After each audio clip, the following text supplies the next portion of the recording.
চোখের পানি, মনের আবেগ, যা আছে আপনার ভিতরে, কষ্ট, দুঃখ, যন্ত্রণা, সব আল্লাহকে ঢেলে দিবেন ইনশাআল্লাহ। নিজের আবেগ ধরে রাখবেন এখানে, আপনি আল্লাহর জন্য ঢেলে দিবেন। মানুষকে আবেগ দেখা কি না? মানুষ আপনার চোখের পানির মর্ম বুঝবে? মানুষ কি মানুষের চোখের পানির মর্ম বুঝে? আপনার পিতা যদি মারা যায়, আমার কাছে এসে দোয়া চান কান্নাকাটি করে, আমি দোয়া করতে পারবো, কিন্তু আমি কিন্তু আপনার ফিলিংসটা বুঝতে পারবো না। আপনার অনুভূতি কে বুঝতে পারবেন? আল্লাহ পাক আপনার ঘাড়ের রগের চেয়েও কাছে আছে। সুবহান সুবহান, আল্লাহ পাক ঘাড়ের রগের চেয়ে কাছে আছে। গতকালকে বাংলাদেশের একজন বরেণ্য আলেমের সাথে একটা কনফারেন্সে ছিলাম। উনি বলছিলেন যে এক ব্যক্তি, এটা শোনেন, এক ব্যক্তি খুব তার শখ যে তিনি সাহাবীদের মতো নামাজ পড়া শিখবেন। কথা বুঝতে পারছেন? সাহাবীদের মতো নামাজ শিখবেন। তো একজন বরেণ্য আলেমের কাছে এসেছেন, এসে বলছেন যে আমাকে সাহাবীদের মতো নামাজ শিখিয়ে দেন। তখন সেই আলেম আরেকজন আলেমের সন্ধান দিয়েছেন, যা তুমি তার কাছে যাও, তিনি শেখাবেন। তো সেই ব্যক্তি তো অবাক হয়েছেন, কারণ যাকে প্রশ্ন করেছিলেন তিনি অনেক বড় মুহাদ্দিস, আর যার কাছে পাঠানো হচ্ছে তিনি অত বড় মুহাদ্দিস নন, কিন্তু আবেদ, আমল করেন। তাকে গিয়ে বলছেন উনি আমাকে পাঠিয়েছেন সাহাবী বলে নামাজ শিখিয়ে দেন। তখন তিনি বলছেন ঠিক আছে, সুন্দর করে ওযু করে আসো, সুন্দর করে ওযু করে আসো। ওযু করার সময় খালি খেয়াল রাখবা যে আমি ওযু করছি শুধু আল্লাহর সন্তুষ্টির জন্য। কি খেয়াল রাখবেন? ওযু করছি শুধু আল্লাহকে রাজি খুশি করার জন্য ওযু করছে, আর কোনো উদ্দেশ্য নয় আমার। ওযু করতে যাচ্ছে, তিনি আবার বলছেন দাঁড়াও, শুধু আল্লাহকে রাজি খুশি করার জন্য ওযু করো। আবার শুরু করছেন, আবার বলছে শোনো, শুধু আল্লাহকে রাজি খুশি করার জন্য ওযু করো। এভাবে বলতেই আছেন, নামাজে দাঁড়িয়ে আছেন, দাঁড়ানোর আগে বলছেন শোনো, শুধু আল্লাহকে রাজি খুশি করার জন্য নামাজ পড়ো। বলতেই আছেন। এক পর্যায়ে সে ব্যক্তি নামাজ শুরু করলো, নামাজে মনোযোগ এদিক ওদিকে যায়, আর তার মাথায় এটা আসে, এই শুধু আল্লাহকে রাজি খুশি করার জন্য আমাকে নামাজ পড়তে হবে, শুধু আল্লাহকে রাজি খুশি করার জন্য নামাজ পড়তে হবে। এই চিন্তা তার মনের মধ্যে ঘুরপাক খাচ্ছে। এভাবে নামাজটা সে শেষ করে চিন্তা করছে যে নামাজ তো পুরোপুরি মনোযোগ দিতে পারলাম না। বারবার মাথার মধ্যে এরকম চিন্তা আসছে, আল্লাহ আমাকে মাফ করে দাও, নামাজটা আমার মনে হলো না ঠিক মতো। তখন সে ফিরে এসে তার সে ওস্তাদকে বলছেন, আমার তো নামাজ এরকম করে পড়লাম, কিন্তু শেষমেশ মনে হলো যে নামাজটা হয়তো কবুল হয় নাই, আল্লাহর কাছে খুব মাফ চাইলাম, আল্লাহ আমাকে মাফ করে দাও, নামাজটা মনে হলো না। তখন সেই যে প্রথম ব্যক্তি যিনি পাঠিয়েছেন তিনি বলছেন, এটাই হলো সাহাবী বলা নামাজ। তারা আল্লাহকে রাজি খুশি করার জন্য নামাজ পড়তেন, নামাজ শেষ করে আল্লাহর কাছে ইস্তেগফার করতেন, আল্লাহ কিছুই হলো না, কিছুই হলো। আর কথা কি বুঝতে পারছেন? অতএব আল্লাহকে রাজি খুশি করার জন্য আপনি আপনার আবেগ, আপনার ইবাদত সব ঢেলে দিবেন ইনশাআল্লাহ। অন্য কারো কাছে কিছু পাওয়ার আশা করব। আমাকে আল্লাহ পাঠিয়েছেন দুনিয়াতে নামাজ পড়তে, রোজা রাখতে, দিনের প্রচার করতে, দিনের জ্ঞান অর্জন করতে, এই তো। তা আমি একজন মেয়ের জন্য জীবন নষ্ট করে দিব কেন? আমি তাহলে আল্লাহর কাছে কি মুখ দেখাবো, আর নবীর কাছে কি মুখ দেখাবো? ওখানে গিয়ে বলবো আল্লাহ আমি আমার অমুক প্রেমিকার জন্য আশায় হয়ে একদম জীবন দিয়ে দিয়েছি, আত্মহত্যা করেছি। গেছে ভাই, যাইতে দেন। যে ব্যক্তি আপনার অবস্থানকে মূল্যায়ন করে নাই, সে আপনার যোগ্য ছিল না। এখন আপনি কি করবেন? নিজের অবস্থান উন্নত করেন, আপনার পিছনে লাইন ধরে ঘুরবে ইনশাআল্লাহ। এটাই বাস্তবতা। দুনিয়া খুব খারাপ জিনিস। মানুষের অবস্থানকে মূল্যায়ন করে, মানুষের অবস্থানকে মূল্যায়ন করে, কিন্তু আল্লাহ রাব্বুল আলামিন আপনাকে সর্বাবস্থায় ভালোবাসেন। আলহামদুলিল্লাহ। এই যে আমরা এখন অনেক পাপ করছি না, আল্লাহকে আমাদেরকে আযাব দিয়ে ধ্বংস করে দিয়েছেন। আল্লাহ পাক এখনো আমাদেরকে ভালোবাসেন, রহম করেন, আল্লাহ পাক অপেক্ষা করছেন কখন তওবা করবে, আমি তওবা কবুল করব। এই কখন আমার বান্দা খেলে একবার বলে আস্তাগফিরুল্লাহ, আল্লাহ পাক সাথে সাথে মাফ করে দিবেন ইনশাআল্লাহ। আর সেই আল্লাহকে ভুলে আপনি কার পিছনে ছুটছেন? আমরা কিন্তু নিয়ত করতে পারি ভাই যে আমরা যারা ওয়াজ শুনলাম জীবনে কোনোদিন সিগারেটে হাত দিব না ইনশাআল্লাহ। রাজি আছি ভাই? অন্য বড় বড় জিনিস তো বহুত দূরের কথা। আচ্ছা, অনেকে রাজি হয় নাই কেন? আপনারা কি অলরেডি আসক্ত? আমি অনেক ভাইকে দেখেছি মাশাআল্লাহ ইফতার খুলেই একদম ব্যঞ্জন টানা শুরু করেছে। হ্যাঁ, এটা যে হারাম আপনাদের কেউ ওয়াজ করে শোনায় নাই? এটাকে কি মনে করেন আপনারা, হারাম না হালাল? কেউ বলেছে মাকরু, নাকি মাকরু ফতোয়া দিয়েছে? মাকরু শব্দের অর্থ জানেন আপনি? মাকরু শব্দের অর্থ কি শোনেন। সূরা বনী ইসরাঈল খুলবেন। কোন সূরা? সূরা বনী ইসরাঈল। আল্লাহ পাক বলছেন আমি বনু ইসরাঈলকে এই কাজগুলো করতে নিষেধ করেছি। কোন কোন কাজ? জিনা করো না, জিনার ধার কাছে যেও না, এতিমের মাল আত্মসাৎ করো না, শিরক করো না, ইত্যাদি। যারা আলেম আছেন তারা আমার কথা বুঝবেন। এই কাজগুলোর পরে আল্লাহ পাক বলছেন যে এই প্রত্যেক প্রত্যেকটা কাজ আল্লাহর কাছে মাকরুহ, অপছন্দের। কিসের? অপছন্দ। আর এটাকে আপনি সহজ মনে করছেন? নিয়াত করি আল্লাহ পাকের সন্তুষ্টির জন্য আমরা কোনোদিনও মাদকের সাথে সম্পৃক্ত হব না ইনশাআল্লাহ। আর বিশ্বাস করেন, শুধুমাত্র মাদকদ্রব্য নিয়ন্ত্রণ অধিদপ্তর এই আইন কানুন এগুলো দিয়ে, জরিমানা দিয়ে মানুষকে মাদক ছাড়ানো যাচ্ছে না, যাবে না। কেন যাবে না এটা আপনারা খুব ভালো করেই জানেন, আমি বলতে চাচ্ছি না। অনেক সময় মাদক বিরোধী কনসার্ট করে মানুষ, মাদক বিরোধী কনসার্টে ওঠার আগে এক বোতল ডাইল খেয়ে আসে আগে। এগুলো কি বাস্তব কথা বলছি না অবাস্তব কথা বলছি? আমাদের যুবক ভাইরা কোশ্চেন কেন মাদকের ধার কাছে যাবেন না ইনশাআল্লাহ। একটা হাদিস খালি মনে রাখেন, এই হাদিসটা মনে রাখেন। নবী সাল্লাল্লাহু আলাইহি ওয়াসাল্লাম বলেছেন, কেউ যদি মাদকদ্রব্য সেবন করে তার 40 দিনের নামাজ কবুল হবে না। সিগারেট একটা খেয়েছি, 40 দিন নামাজ নাই। এরপর যদি সে তওবা করে আল্লাহ মাফ করে দিবে। আবার যদি মাদক খায় আবার 40 দিন কবুল হবে না। যদি আবার তওবা করে আল্লাহ মাফ করে দিবেন। আবারও যদি খায় আবারও 40 দিন কবুল হবে না। আবারও তওবা করলে আল্লাহ আবার মাফ করে দিবেন। চতুর্থবার সে যদি মাদক খায়, আল্লাহ রাসূল সাল্লাল্লাহু আলাইহি ওয়াসাল্লাম বলছেন, আল্লাহ পাক কিয়ামতের মাঠে তাকে তিনাতুল খাবাল পান করাবেন। কি পান করাবেন?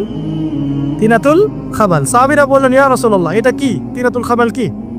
নবী সাল্লাল্লাহু আলাইহি ওয়াসাল্লাম বলছেন, এটা হচ্ছে জাহান্নামীদেরকে আযাব দেওয়ার পর তাদের রক্ত মাংসের যে পুঁজ বের হবে, যে ড্রিঙ্কস, জাহান্নামের হার্ড ড্রিঙ্কস, এই ড্রিঙ্কসের নাম হলো তিনাতুল খাবাল। কোরআন তেলাওয়াত, যে ব্যক্তি কোরআন তেলাওয়াত করতে পারে নিয়মিত, তার মনের মধ্যে এই হতাশা, এই ভীরুতা, এই কাপুরুষতা কিচ্ছু আসবে না ইনশাআল্লাহ। আমি গ্যারান্টি দিচ্ছি আপনাকে, হতাশা আসবেই না আপনার মনে যদি আপনি কোরআন বুঝতে পারেন। কোরআনের একটা আয়াত নিয়ে কোনো সময় দেখা যায় 2-3 ঘন্টা সময় পার হয়ে যাচ্ছে, আয়াতটা ছেড়ে সামনে যেতে পারছেন। কোরআনের ভিতরে ঢুকলে আপনি দুনিয়ায় ভুলে যাবেন কি হচ্ছে আশপাশে। আমি এমন অনেক আলেমকে দেখেছি যে একটা বই, পাতলা একটা বই, আরবি বই নিয়ে পড়া শুরু করেছেন, যে ফজরের পরে জোহরের ওয়াক্ত হয়ে যাচ্ছে, বইটাই শেষ করতে পারেননি। বুঝতে পারলাম? যখন আপনি ইলমের ভিতরে ঢুকে যাবেন, কোরআনের ভিতরে, হাদিসের ভিতরে, আপনার দুনিয়ার খেয়ালই নাই। একজন আলেম, তিনি এক রাত্রে একটা বই লিখেছিলেন, চটি বই, এক রাত্রের মধ্যে।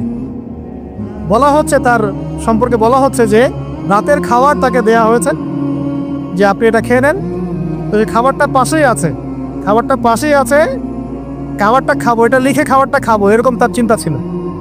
ফজর হয়ে গেছে, বই লেখাও শেষ, খাবার এই অবস্থায় পড়ে আছে, ডুবে গেছেন ভিতরে, খাওয়ার মাথায় তার খেয়াল নাই।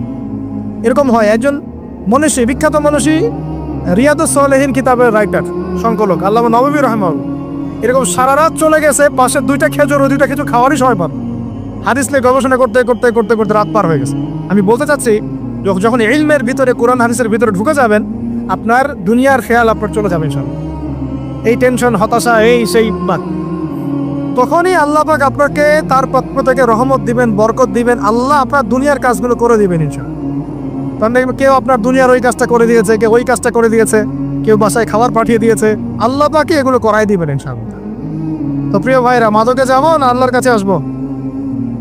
2 নম্বর কোরআন তেলাওয়াত, 3 নম্বর আল্লাহর জিকির। 3 নম্বর কি ভাই? আল্লাহর জিকির। চলতে ফিরতে সব সময় মুখ চলতে থাকবে, মুখ না চললেও মনে মনে মন তাজা থাকবে, মনে মনে জিকির হতে থাকবে। মনে মনে জিকির করতে পারেন? মুখ নড়বে না, কিন্তু মনে মনে আপনার একটা জিকির হতে থাকবে, সুবহানাল্লাহ, আলহামদুলিল্লাহ, লা ইলাহা ইল্লাল্লাহ, আল্লাহু আকবার। করা যাবে?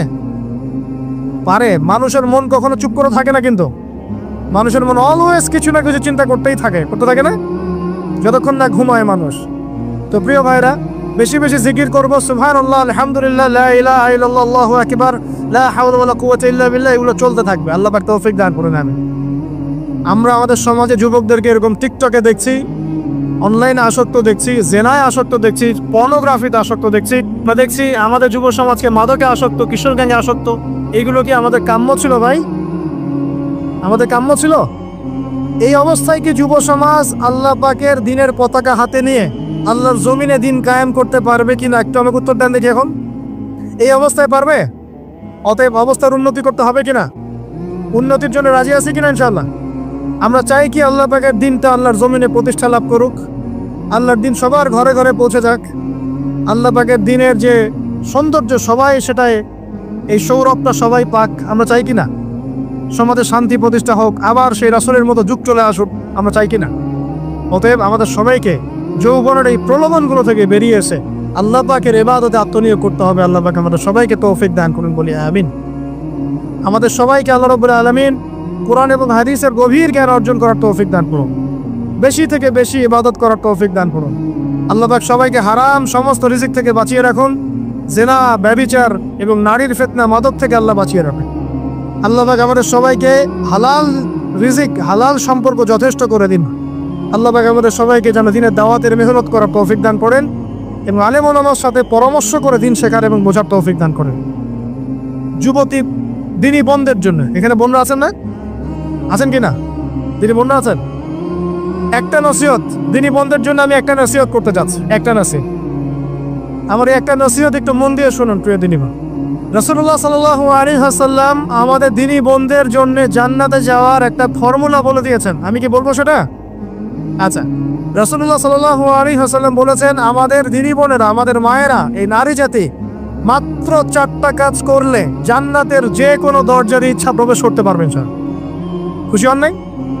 কয়টা কাজ? মাত্র 4টা। এক, যদি আমাদের দিনী বোনেরা 5 ওয়াক্ত নামাজটা ওয়াক্ত মতো পড়ে, আল্লাহ পাক তৌফিক দান করুন, বলি আমিন। 2 নাম্বার, যদি তারা রমাদান মাসের রোজাটাকে ঠিক মতো আদায় করতে পারে। 1 নাম্বার 5 ওয়াক্ত নামাজ ঠিকঠাক আদায় করা, 2 নাম্বার রমজান মাসে সওম রাখা, 3 নাম্বার তাদের লজ্জাস্থানের হেফাজত করা, মানে শরঈ পর্দা মেনটেন করা, শরঈ পর্দা মেনটেন করা। এবং আমি বলে দেই, চেহারাটা আপনাদের পর্দার অন্তর্ভুক্ত। এটা নিয়ে অনেক বাকবিতণ্ডা হয় না সমাজে, চেহারা দেখানো যাবে কি যাবে না ইত্যাদি। চেহারা আপনার পর্দার অন্তর্ভুক্ত বিষয়, ফুল স্টপ। এর উপরে ফতোয়া অনেকভাবে দিচ্ছে, কিন্তু বরেণ্য উলামায়ে কেরামের কিতাবগুলো ঘাটাঘাটি করেন, তাদের ফতোয়া হচ্ছে চেহারা আপনার পর্দার অন্তর্ভুক্ত বিষয়, চেহারা ঢেকে রাখবেন, আল্লাহ পাক তৌফিক দান করুন। চোখ থাকবে খোলা, ঠিক আছে। 4 নাম্বার, স্বামীর আনুগত্য করতে হবে। স্বামীর আনুগত্য, এই যে আনুগত্য শব্দ শুনলেই মানুষের একটা মানে নেগেটিভ ধারণা তৈরি হতে পারে। স্বামীর আনুগত্য মানে কি আমি তার দাসত্ব করব? আনুগত্য মানে, প্রিয় দিনী বোন, আনুগত্য মানে দাসত্ব নয়। আনুগত্য মানে কোরআন সুন্নাহর যে বিধানগুলো আপনার স্বামী আপনাকে পালন করতে বলবে, আপনি সেগুলো করবেন, আপনি করতে বাধ্য। কিন্তু স্বামী যদি কোরআন সুন্নাহর বাইরে কিছু করতে বলে, সেটা মানতে আপনি বাধ্য নন। স্বামী যদি আপনাকে বলে যে সুদ খাও, এই যে সুদি এনজিওতে আসো, নাম লেখাও। স্বামী যদি আপনাকে বলে যে আসো বেপর্দায় বাইরে যাই, সাজুগুজু করে বের হও, চলো ঘুরে আসো বেপর্দায়। স্বামী যদি বলে দেবরকে একটু খাবারটা দিয়ে আসো, আমার অফিসের কলিগ আসছে, খাবার পরিবেশন করো, আসো ডাইনিংয়ে আসো। এই যে হারাম কাজ, বেপর্দার আদেশ করছে, সুদের আদেশ করছে, আপনি সেগুলো পালন করবেন না। কিন্তু হালাল বৈধ যে কোনো বিষয় আপনি স্বামীর আনুগত্য করবেন, এটা আপনাদের ফরজ। এই 4টা কাজ যদি আপনি করতে পারেন, জান্নাতের যে কোনো দরজারই ইচ্ছা আপনি প্রবেশ করতে পারবেন ইনশাআল্লাহ। আল্লাহ পাক আমাদের দিনী বোনদেরকে এই 4টা কাজ করার তৌফিক দান করুন। আমাদের সবাইকে আল্লাহ পাক জান্নাতের জন্য কবুল করুন, বলি আমিন।